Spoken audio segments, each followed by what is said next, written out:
আমার রাজনৈতিক ক্যারিয়ার আঘাত আনার জন্য, আমাকে বিভিন্নভাবে হেয় প্রতিপন্ন করার জন্য আমার বিরুদ্ধে এই অপপ্রচার চালাচ্ছে। যে জায়গা নিয়ে আমার বিরুদ্ধে অপপ্রচার চালাচ্ছে, সে জায়গার প্রকৃত মালিক হচ্ছেন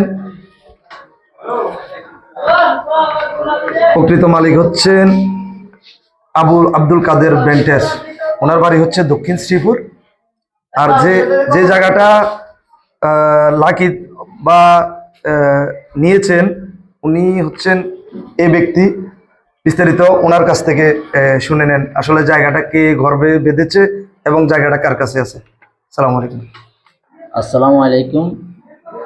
এই জায়গাটা আমি ব্যান্ডের কাকার বতুন এটা ভাড়া নিয়েছিলাম, যে কিছু ভালো রাখবো আর এটা ব্যবহার করবো। কই আমি আপনার মনে করেন এখানে একটা স্ট্যাম্পে তারা লিখিয়ে দিছে, এই স্ট্যাম্পটার মাধ্যমে আমি নিয়েছিলাম।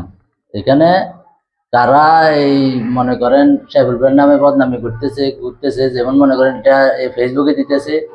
এর ভিতরে এই জিনিসটা ঘর এখানে আমাদের কিছু লেবার আইছিল, আর এগুলোর ঘরে বাঁধি দিলে এগুলো আর টেংসাই করে রয়েছে, আর এগুলোর ঘরে বাঁধি দিছি। কোনো পাড়ার বিষয় হলে কিছু নেই, এগুলোর কাছে ঘরটা বাঁধি দিছি, সব কিছু করছি আজ। এখন সাইফুল ভাইয়ের নামে মিথ্যা কথা চালাইতেছে। এই বিষয় আমি মানুষের বলি যেটা সত্য, এই জিনিসটা জানি উনি একজনের নামে বদনামি করার জন্য, এর আগে যেন বদনামি না করে। আমার কথা হইলো জিনিসটা লইছি আমি, জায়গাটাও আমি ভাড়া নিছি, এখানে ঘরটাও আমি বানছি, এখানে সাহুল ভাইয়ের কোনো ভূমিকা নাই। এরপরে আর আমি কি বলবো, এটাই হলো আমার কথা।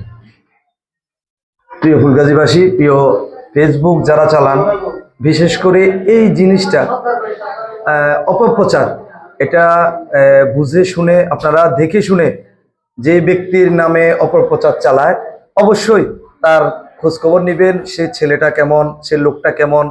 আপনার গ্রামের যদি হয়, গ্রামের বিষয়টা তো আপনারা জানবেন, এলাকার বাইরে যদি হয় আপনারা খোঁজ নিয়ে দেখবেন আমার বিষয়ে যে অপপ্রচারটা চালিয়েছে আসলে সম্পূর্ণ ভিত্তিহীন এবং আমাকে হেয় প্রতিপন্ন করার জন্য।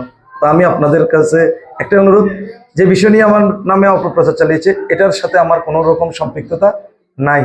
আমি আপনাদেরকে অনুরোধ জানাবো, আমার বিরুদ্ধে যারা অপপ্রচার চালিয়েছে, এবং তাদেরকে একটা কথা বলবো, আসলে কারো বিরুদ্ধে অপপ্রচার চালাতে হলে বিস্তারিত জেনে বুঝে তারপরে চালাবেন। এবং আপনার ঘরে আপনার মা বাপ আছে, আপনাকে আপনার মা বাবায় জন্ম দিয়েছে, আপনাকে বিভিন্ন জনে গালিগালাজ করতেছে, আমি দেখতেছি। তো এই গালিগালাজ শোনাবেন না। আপনার মা বাবা আপনাকে অনেক সুন্দরভাবে লালিত পালিত করেছে, আপনার মা বাবাকে আপনারা গালিগালাজ শোনাবেন না কিছু ভিউর কারণে, কিছু 2 টাকা কামানোর কারণে। আপনার আমার কথায় যদি ভুল ত্রুটি হয়ে থাকে আমাকে ক্ষমা দৃষ্টিতে দেখবেন। আসসালামু আলাইকুম ওয়া রাহমাতুল্লাহি ওয়া বারাকাতুহু।